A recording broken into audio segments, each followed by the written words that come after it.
Hi, this is Jaya. In this video, we shall see about Marxist criticism. In 1848, Karl Marx and Friedrich Engels together wrote Communist Manifesto. And in this, they explained the principles of communism. Before knowing what is Marxist criticism, we should know what is communism, and then we should know what is Marxism, because Marxism is a branch of communism, and later on we shall see what is Marxist criticism. And in this Marxism, the thoughts of political, economic, social, literary and other bearings are explained clearly, and that is what we call as Marxism. And how it started is Marx joined a radical movement in Germany, and that created a lot of change in the society, and it was an awakening bell to the people. And because of this, he was exiled from Germany, because the powerful people thought that his writings, his thoughts will create an awakening among the people, and that will go against them. So they made him to go away from Germany. From Germany, he went to Paris and he settled down in London, and it is in London that he wrote all his main works. Not only that, it was in London that he met Friedrich Engels, who was a factory owner, who was a very rich person but a socialist and a well educated scholar, and he only helped Marxists financially. And since both their ideas were of the same, they both joined together and produced many important works, which is said to be the important guidelines to Marxism, that is, which was earlier called as communism. Now, what is Marxist criticism? Now, Marxist criticism is based on the political and economic theories of Karl Marx. And the important representatives of this Marxist criticism are Christopher Caldwell, George Lucas, Lucien Goldman, and Walter Benjamin. Then means, what is Marxism?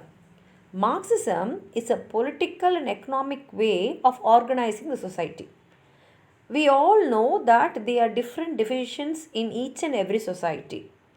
We have the rich and the poor, the upper class, the middle class, and the lower class. Like that, the main division which they saw, that is the Marxists saw, was the division among the owners and the workers. But it should be understood that there is no production without workers, because they are the people who produce the products. And in each and every field, we need workers for that industry to function. Now, socialism is a way of organizing the society where the workers are also the owners and they only control the production. But these workers, who are called as proletariats, do not have the control over the products which they are producing. For example, if a rich person is building a palace, a castle, he has all the rights to reside in it because he owns the castle, he owns the palace. But who is actually constructing that castle? It is the laborers, it is the labor class.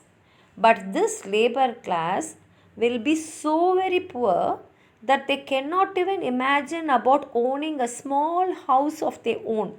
They will not even have a roof to stay. They will not have a safe place. But these people are the ones who are constructing that palace and the castle in which the rich people are enjoying, where they are staying. The rich people have money, they have the power. But the poor people who are doing all the work, who are constructing this castle or palace, will not have even a small shelter to stay. So this is what these people who call themselves as Marxist are voicing out. They are saying that the workers, who are the main people who are doing the labor work, are not the producers, they are not the owners, but their hands are the hands which are doing all the work. So Marx proposed that the next step to progress is that the proletariats, that is the working class, must have a part of the share of the ownership in which they are producing. That is, in an industry, if the worker is working, he is given a salary which is determined by the owner of the factory. And that is what reaches the worker, whereas the whole profit is enjoyed by the owner.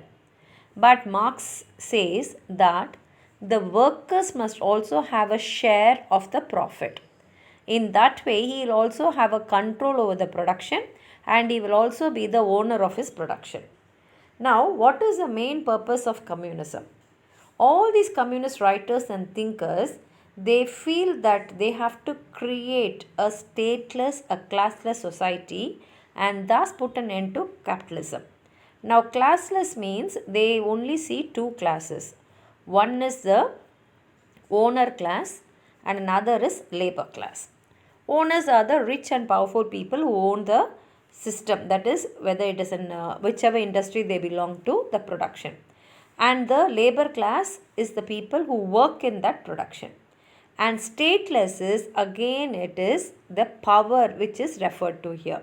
So they do not want the power and the wealth to be accumulated only by a few, whereas all others are under them and under their mercy, and who are living a life which is worthless life, where they only face suffering and poverty. Now, who is called as the father of communism?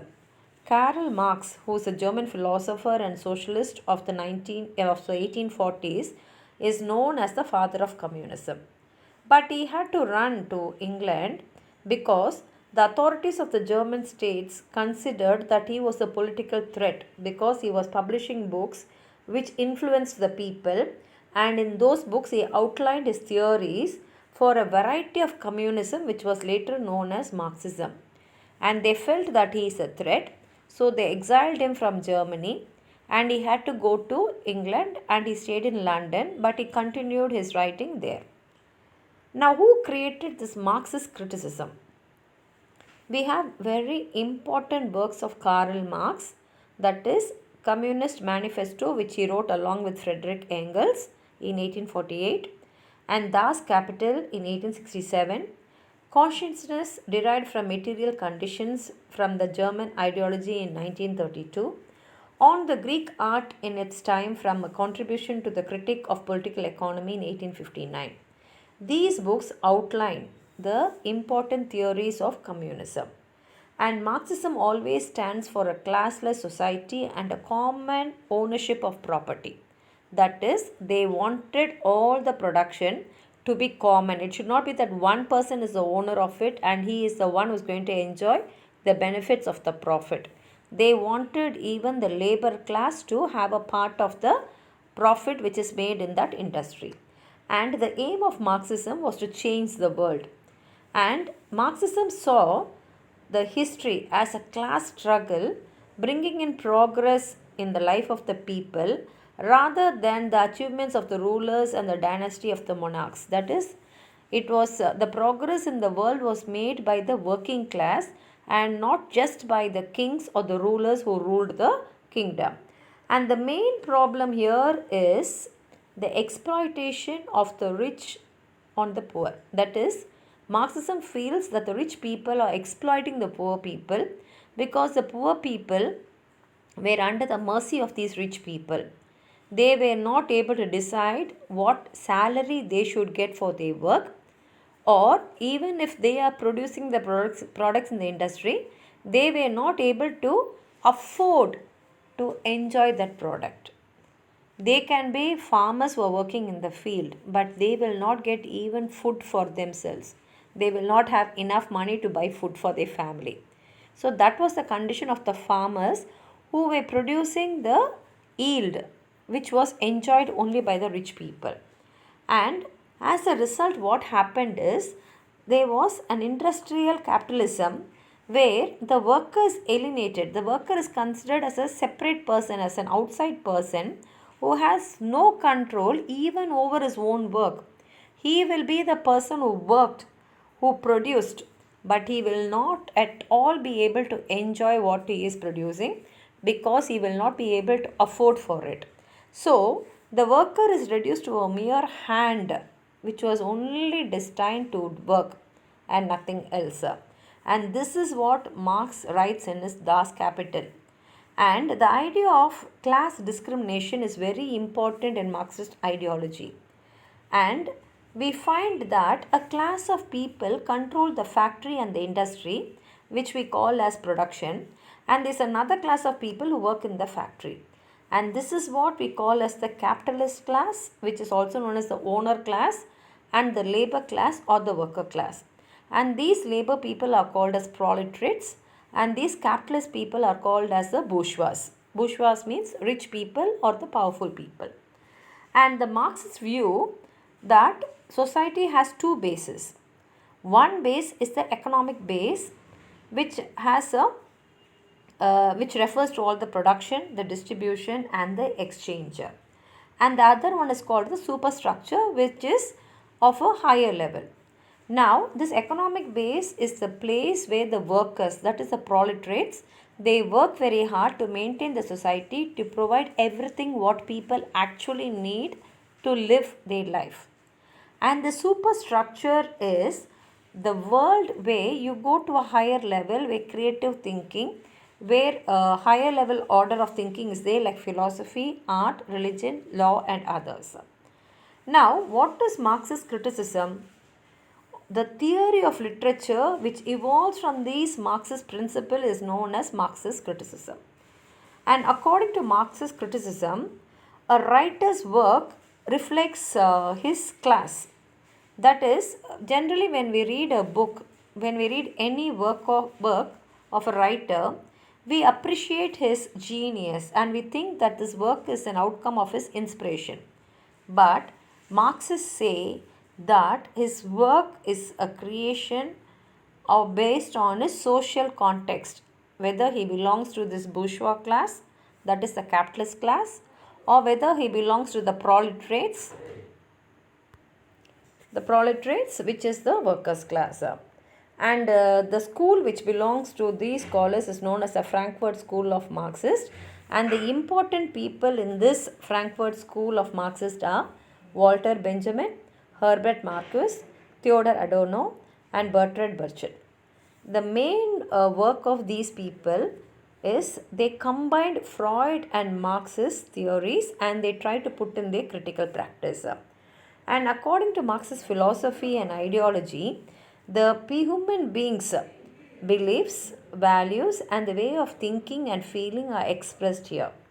And rule and hegemony plays an important part.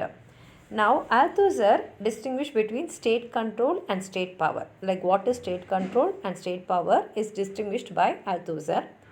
In the same way, Antonio and Gramsci, he distinguishes between rule and hegemony.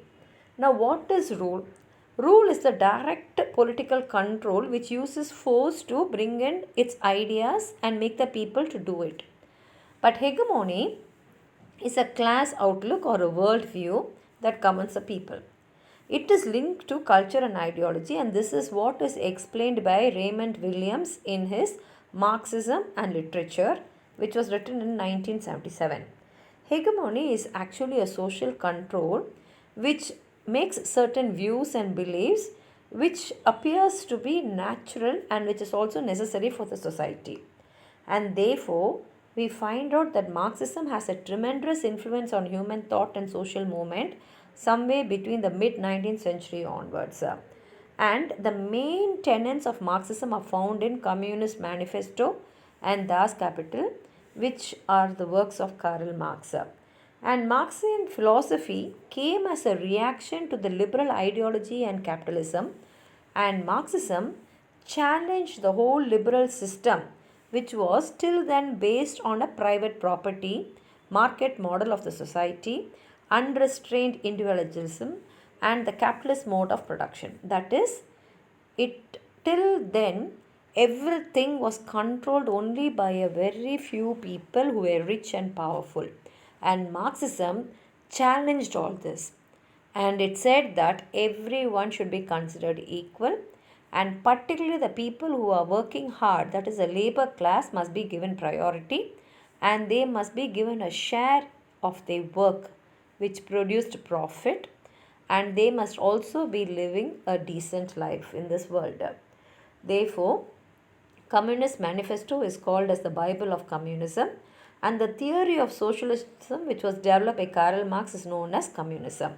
And Marxism also provides a theory of social change and a scientific philosophy which helped in the understanding the laws of social development. Now the question will come whether there was no one before Marx who thought about all that. In this case, we should remember that Thomas More had written a book called Utopia, where he talks about an ideal state, that is a state, how a state should be and how a society should be. So they were thinkers who thought about all this even before Karl Marx, and they are called as utopian socialists, and the important people among them are Thomas More, Fourier, Robert Owen, Saint Simon. Now, these people denounced vehemently about capitalism. They did not want all the power and the money to be with a few people, and they did not want majority of the society to suffer under poverty and suffer under the rich people. But what was actually lacking in them was they could not provide the means of ending capitalism, or they could not provide an alternative system for this capitalism. Since they were not able to provide an alternative, there was this hierarchy of capitalism prevailing in the society. But Marx wiped out capitalism, and he also provided an alternative to capitalism. And he wanted to create a real socialist society. And he provided a revolutionary program for the development of the exploited classes, that is the poor, the workers, and he also suggested revolutionary methods for changing the existing society at that time, which was welcomed by the whole world. And therefore, Marxism seeks to establish a classless and a stateless society, which Marx calls as communist society. I hope this would have given you an idea about Marxist criticism. And in part 2, we'll go into more details about Marxist criticism. If you have anything more to add on to what I've said, please write it in the comment box. It will be useful to others. Like the video, share it with your friends, and if you have not subscribed my channel, please subscribe. Thank you.